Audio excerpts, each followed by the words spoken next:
આ છે બાબરકોટ ગીર ગાયનું સર્કલ. સીધા જશો તો રાણપુર આવશે ને આમ ગાયના મોઢા તરફ જશો તો બોટાદ આવી જશે.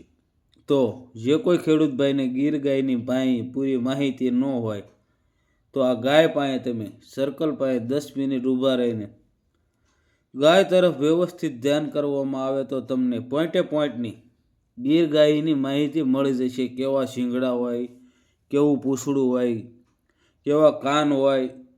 તો બાબરકોટ સર્કલે થાતાકને આપણે પાળિયાદ બીજા સર્કલે આવી ગયા છીએ ને આ જે તિરસુલ જે તરફ જઈ રહ્યું છે તે તરફ વિહળધામ પાળિયાદની સરસ મજાની જગ્યા આવી જશે અને તમે દર્શન કરી શકશો વિહળાનાથના. ત્યારબાદ નંદીના સામા કાંઠે સરસ મજાની બણકલ ગૌશાળા છે. તમે જોઈ શકો છો આ ગૌશાળાની દિવાલ છે અને આપણે જઈ રહ્યા છીએ ગામ લીંબોડા.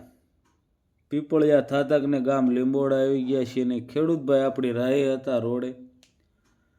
તો ખાસ કાંઈ આ જેવો અઘરો કેસ નથી. ખેડૂતભાઈએ 70 ફૂટ જેવી મોટર ઉતારી છે અને મોટર હલવાઈ ગઈ છે.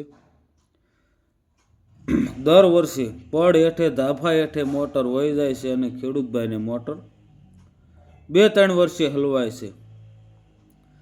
આપણે આગું પાછું કરી રહ્યા છીએ અને મોટર ફરતે કાંકરા બતાવી રહ્યા છે. તમે જોઈ શકો છો ઓછી મોટર ઉતારી છે. જો ડાયરેક્ટ તાકાત કરવામાં આવે તો નાથ બોલેથી નિપ્પલ સિરાઈ જવાની શક્યતા રહે અને મોટર ઝીણા ગાળ કાંકરામાંથી કમ્પ્લેટ ખેંચાઈ ગઈ છે. હવે 2-4 આંટીયું મારીને આપણે ઝડપથી મોટર કાઢી લઈશું.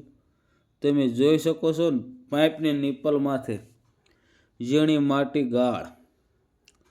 ખેડૂતભાઈની મોટર કોઈ પણ નુકસાન વગર સફળતાપૂર્વક નીકળી ગઈ. તમે જોઈ શકો છો મોટર માથે ફૂટક જેવો ગાળ.